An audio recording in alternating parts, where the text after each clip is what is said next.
Microsoft might have a security leak. Are you living in a smart or dumb city? Apple might get into some automotive games, and the world's fastest computer boots up this week. All that and more next on the Computer Doctor Show.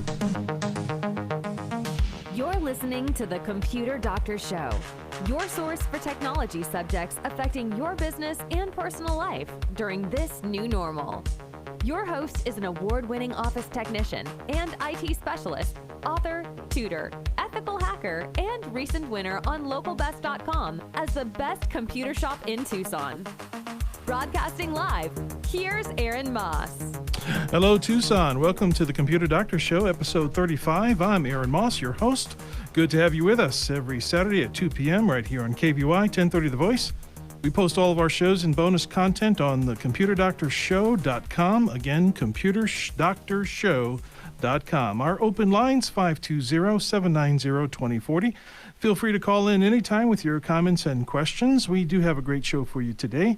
Joining us in studio today is Chris from the Unscrewed Theater. Hi, thanks for having me, Aaron. All right. We hope to have a member of the Unscrewed Theater on our cast someplace in our show each week, maybe going by. We're going to see how this goes. And by the way, everyone that's listening, I've given Chris exclusive power to say anything at any time during the show. So just be aware. I don't know what he's going to say. Yes, this could be a very dangerous experiment. We don't know what's going to happen. I don't know. I could say something and you can say something. I don't know what's going to happen. And then I may say something back.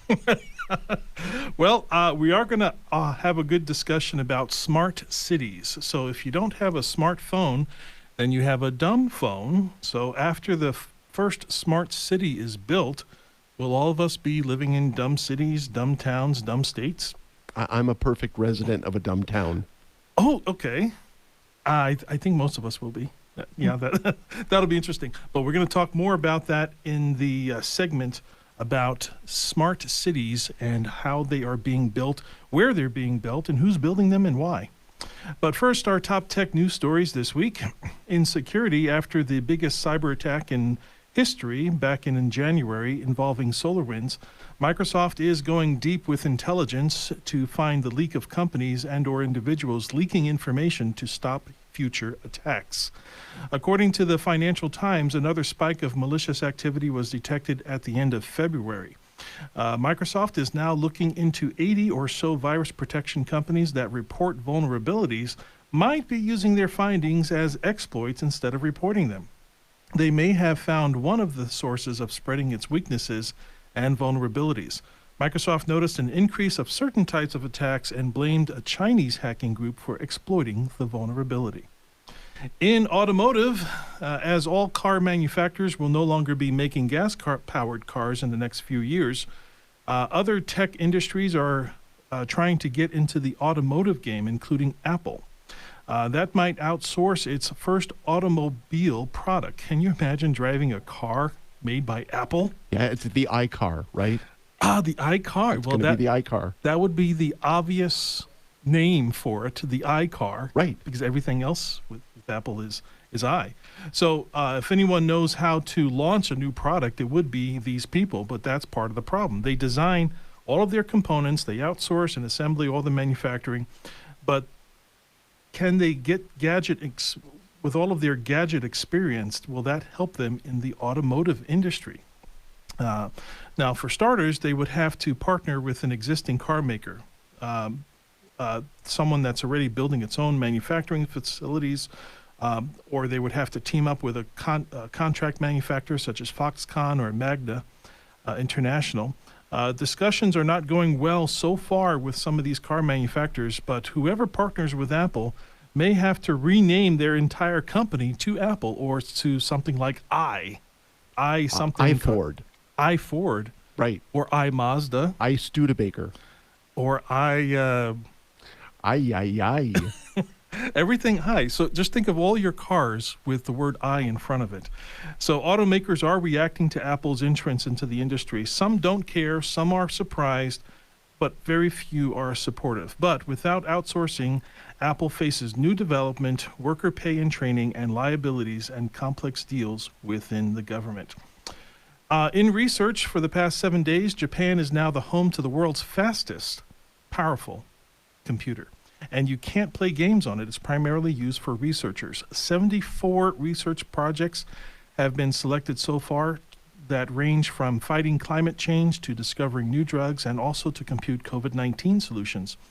The powerful system is able to process simulations that would usually take much longer to visualize. It took 7 years to develop and build this 432 rack system, which is 100 times the application power of the K supercomputer decommissioned in 2019. ZDNet.com reports the Fujitsu, that's who makes it, Fujitsu, system that is called Fugaku, will be monitored closely for stability as it reaches its full-scale operation. Fugaku measures 442 petaflops. You're not touching that one. I'm not going to touch that Okay, one. so it's a petaflop, which is 3 times more powerful than the former fastest IBM Summit computer, coming in at 148 petaflops. By the way, if I'm using that term petaflops, a lot of people may be wondering what a petaflop is. Well, just like a hertz is a cycle, a flop measures operations, not cycles. So flop is an acronym for floating point operations. It's something that the big engineers like to use. They like to use that as the term of measurement for exploiting this power. Got it. Right. That gives new meaning to the word flop house. Okay. Well, the hope is that Fugaku is going to deliver deeper insights and knowledge in time, space, humanity, giving us better structural and functional analysis of life, society, industry, enabling more accurate predictions, and even designing the unknown future of humanity. Pair that with AI, data science can bring us closer to solving the world's problems to almost a whole new level. That sounds amazing. That sounds so fast, and wouldn't you think they could use just a little bit of that for World of Warcraft? I mean, I would really want a faster World of Warcraft. It sounds so big, they could just have a tiny little part. Well, that would be a waste of these resources. They're solving cancers and building drugs and making and all you care about is A World of Warcraft is a boon to humanity. Believe me, I know some people who all the time. I there might be some gamers listening that they might be getting some ideas. Maybe they might have to start looking for their systems and how many metaflops or gigaflops or petaflops. Petaflops. Yeah. Who knows? So, how about that? Well, it's time to go to our next segment. And this segment on this radio program is called Online Protection 101, because I'm on a mission to keep the public informed and safe online and to reduce the victim count of online crime. So we're going to consider 2 or 3 cybersecurity tips today, and ultimately a book with all the tips will become available for purchase. The last time that we did this segment, we had mentioned to invest in security cameras, also insist that your cards stay in sight, like when you're paying, that the person doesn't take the card someplace and snap a picture of it or something. Always insist that it stay in sight. And also you want to hide your router's SSD, and we went into detail on that. So this is tip number 54, and that is to watch your credit report. So there's lots of websites out there where you can get a free credit report once a year. And if you calendar this out properly, you can get a free report in January and every quarter. And you just go to these different websites because they don't talk to each other. Right, you just stagger it. Yeah. Right, nobody knows. They could know, but they don't. And they don't share information. Yeah. Now, there are some people that some credit professionals out there that know that if you check your credit report too much, that it makes your credit go down. But the idea is, if there is something happening with your identity, with your Social Security number, with the new credit cards that are coming out, you want to be able to see that. So you need some sort of way to see that, to know if you have been compromised. So checking your credit report is a great way to do that, and it's something that I try to do at least once a year. And if you feel that your identity has been stolen, that is something that you should be doing at least a quarter. And if you have to subscribe to one of these services where you're paying, $10 a month, $20 a month to have constant monitoring, it's definitely well worth it, That's good advice. Excellent. This brings us to tip number 55, and that is to pick up new checks from your bank. So I don't know how many people there are still actually using checks. I'm sure a couple out there. Yeah, I heard last week that there are some listeners who don't even have a computer. Yes. So I'm going to guess they use checks. Yes, if you don't have a computer, you're probably still using checks. Now, so we're on the AM dial here, and we're reaching maybe 50,000 people here at this station, and we're probably getting a reach of people that don't have computers, who don't, and maybe radio's their only way of receiving information. So in places like that, yes, they probably are using checks. So I'm going to suggest that you pick up your check. When you order new checks, don't have them mailed to you, okay? The mail system is pretty secure, but as we learn, security runs throughout. Every point of contact in that security chain has to be secure. If just one part of that chain is insecure, somebody intending bad things, they're going to find it. Yeah. Okay. Just like we see in the movies, Yeah. when they're planning to, like rob a bank. Okay. There's 5 security officers at this door. There's one at this door, and he leaves for a break every 5 hours for 1 hour. Right. Let's hit then when he leaves. They know. Yeah. They know when things are vulnerable. Yes. So in that same case, so a lot of people know, and people still do this. They still go into your mailbox if they know that there's checks on the way, or if they know that there's something in there, another check that you're receiving from the government. These stimulus checks are going out. Yep. Okay. You don't want people going through your mail. You want that check. Okay. Absolutely. So pick up your checks from the bank. Most banks will offer, at least the ones that have local branches. So hopefully you do that. Tip number 56, and that is to pay your bills online. Now, this kind of goes back hand in hand with the people that are still using checks. So if you pay a bill online, it goes directly to whoever you're paying. Okay, it doesn't hit the mail system. So if you're not paying your bills online, if you're using some sort of paper or check in the mail, you put that thing in your mailbox. Somebody can still get the mail, unless you're putting it in like a steel mailbox, like in a public place or something. And by the way, those are still around. Those actual mailboxes. Right. The blue ones. Yes. Yeah. They're going away, but they're still there. You have to kind of hunt for them. You do, and when you find them, you better remember where they are. I only know of where like 3 are, like in my travels around. So I know where my mailboxes are. If I have to mail something important, I don't usually put it in my actual house mailbox and put that little flag up. No, that's a signal that says, "Come and get me. I have something important." Yes, exactly. So that's another reason why you should try to pay your bills online. And if you don't have a computer, try to pay your bills. Send out your mail through one of those metal boxes in the street and not your home mailbox. Well, that does it for these tips. Up next on the Computer Doctor Show, we're going to talk about smart cities and our open lines, 520-790-2040, for your questions on that interview. You're listening to the Computer Doctor Show, KVUI 1030 Tucson. We'll be right back after this quick break. Stay tuned. Ugly Goose Car Rental is new in Tucson, providing a low-cost auto rental alternative for just $100 per week. The only catch? The cars are ugly, but very safe and reliable to get you to work, school, shopping, and all your important appointments. To reserve your $100 a week car rental, call Ugly Goose Car Rental at 520-261-0439. Again, 520-261-0439.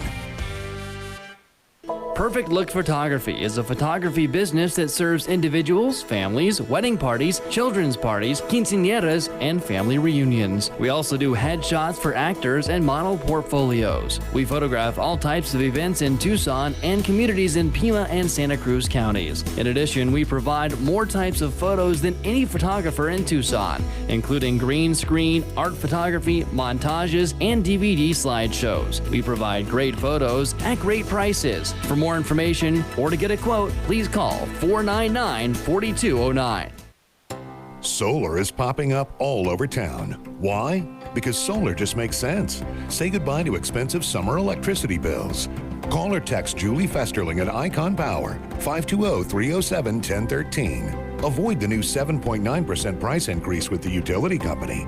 Call Julie at 520-307-1013. Icon Power will help you take control of your electric bill.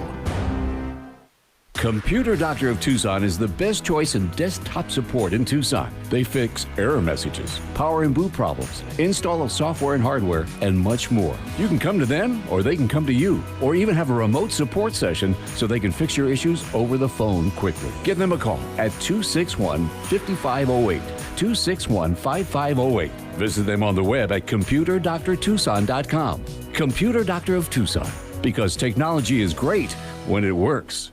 Welcome back to the Computer Doctor Show. Before we get into our next segment, I want to talk a little bit about Chris. What can you tell us about the Unscrewed Theater? Well, I can tell you that Unscrewed Theater is Tucson's place for improv comedy. And for the last year or so, we have been doing all of our shows and classes exclusively online because for some reason, people don't want to gather indoors. I don't know. But we have respected people's wishes, and we've done all of our shows and our improv classes online, 100%. As a matter of fact, we have 2 improv comedy shows tonight. They are available to watch through Zoom, and there's one at 7:30 Tucson time. It is a family-friendly, all ages appropriate comedy show. And then we also have an uncensored show at 9:30 tonight. That is for people who like their comedy a little Less bluer, a little more blue. Okay. And you can get information to sign up. It's free to register at our website, which is unscrewedtheater.org. There's an events calendar there, and all you need to do is click on that. Click on the show you want, and you can get a link to watch. Again, that is unscrewedtheater.org, and obviously you need a computer for those that we were that is true. That is true. If you're going to pick up your checks at the bank, you may want to look elsewhere for your entertainment. Yeah. Okay. Well, we're going to move on to this next segment. Thank you very much, Chris. We want to cover a discussion about smart cities. What are they? Who's building them and why? The government of Japan released some information about turning an old mining town into a smart city. But let's listen to a recording. Now, this was taken about 7 years ago, so just keep that in mind. Just how smart is your city? Chances are it's getting smarter by the year. Many governments around the globe are racing to infuse technology into just about every aspect of its city's operations. And I mean every part, including public transportation, IT connectivity, water and power supply, sanitation and solid waste management, efficient urban mobility, e-governance, and citizen participation. And it does this using every buzzword imaginable, from big data to the Internet of Things. So how does a smart city work? Let's look at 3 examples. Here in Singapore, the city-state might be the gold standard of the most extensive effort to collect data on daily living. The government is now deploying systems that can tell when people are smoking in prohibited zones or littering from high-rise housing. Singapore launched its own Smart Nation program in 2014 and will add more cameras like these so the government can effectively monitor crowd density, cleanliness of public spaces, and even the exact movement of every locally registered vehicle. Much of the data it's collecting will be fed into an online platform called Virtual Singapore that gives the government access to how the city is functioning in real time. It could help the government predict how crowds might react to an explosion in a shopping mall, or how infectious disease might spread. Over in Dubai, more than 50 smart services from 22 government entities have been rolled out as part of the government's Smart Dubai initiative. Using the government-provided app Dubai Now, you can do things like pay a speeding ticket, which likely captured you on a public camera and then emailed you the ticket directly. You can also use the same app to pay your electric bill, call a taxi, track a package you sent to your friend, find the nearest ATM, renew your vehicle registration, track the visa status of a relative, and report a violation to the Dubai police. Now head over to Barcelona, where one research firm estimates the city will save billions of dollars a year in energy costs just by installing smart systems like these. Number 1, smart streetlights. Public lighting that adapts and dims when there's no activity but brightens up when sensors detect motion. The second, parking sensors. Instead of driving in circles looking for a spot to park, drivers can get real-time information on an app which locates free parking spots. Sensors on the street curb use lighting and metal detectors to know if a parking spot or loading area is occupied. And finally, garbage sensors, which are actually compact drop-off containers which have a vacuum network through pipes which sucks up trash below ground. The automated waste collection not only lowers noise pollution from garbage trucks, but also lowers costs and keeps bad odor away. Juniper Research estimates that by 2021, cities will save nearly $19 billion by making their cities smart. But of course, to save money, sometimes you have to spend it first. The global smart city market is estimated to attract $15 billion by 2021, and that's just for software. So now companies from Microsoft to Cisco are aiming for a piece of it. In Singapore, Upton Saidi, CNBC. That was CBC News back 7 years ago, and they were talking about these smart cities. And, when I was looking at some of that footage, I was thinking to myself, could you imagine driving, you're late for work, you're speeding, and your phone gets dinged. And what is it? It's an email that you got a speeding ticket. You got a speeding ticket. Like right Going there. to work. It's instantaneous. Instantaneous. No, yeah, it's funny. You could get the ticket, plead it, and pay the fine while you're in the same car. Right. You can just pull over, because if you don't, Yes, you'll get another email saying you're distracted driving. Yes. Right. And you can FaceTime with the judge to ask for a leaner sentence. Yeah. Now, we're not advocating that we actually do this, because driving while Put your phone away. Put your phone away. Absolutely. We don't want to mess around with that. But that's where these things are going. So what exactly is a smart city? It's a place where a city or government uses smart technology to assist with public services. And there can be some very, very basic levels, and there can be some very, very top tier levels. Like they were mentioning Singapore and other places like Dubai. In areas where there's not supposed to be smoking permitted, there are cameras that have AI and machine learning technology embedded into them. Right. They can determine if you have a cigarette in your hand, and if you put it up to your mouth, and if you blow smoke, okay, it knows that you're smoking. It's going to red flag it. It'll figure out who you are, Right. and probably send you a ticket. Because it'll have facial recognition Probably. technology. It'll probably have all that stuff. Yeah, or absolutely. And if it doesn't know you, it'll just follow you to whatever car you get into, snap your license Look at the plate, license plate. and then send you the ticket. That is way too smart. Yeah. Well, that's see, I don't know why. I don't know if living in a smart city is going to be, for some of these reasons, for people that are trying to get away with stuff. In a smart city, you probably couldn't get away with practically anything, Right. because everything's going to be gone. But at the same time, that could be, instead of that being a con, that could also be a pro, because you know that if you're not getting away with it, No one nobody else. else in your city is getting away with it either. Absolutely. Okay? So you know that everything that happens, is for a reason. It is one of those discussions that comes from technology, that comes from to me it sounds like science fiction, but it's here right now.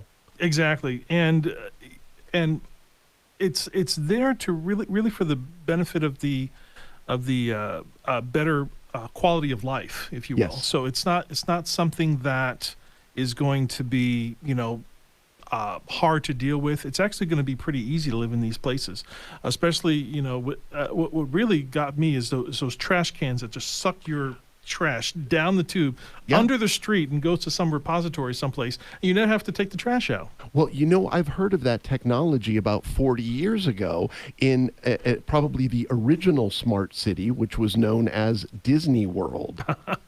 They actually have those kind of trash cans that kind of suck things out, and there's tubes under the ground, and they take it to a central location. Wow. You know, that That's something for a whole nother conversation. But thank you very much, Chris, for being here. Yeah. And you know what? We're always running out of time because you want to help us to have a longer show. We need more sponsors.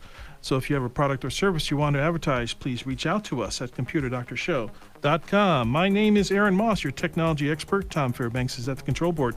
Listen to the Computer Doctor Show every Saturday at 2 p.m. right here on KVY 1030 The Voice. Stay safe, enjoy the rest of your weekend, and we'll talk to you again next week.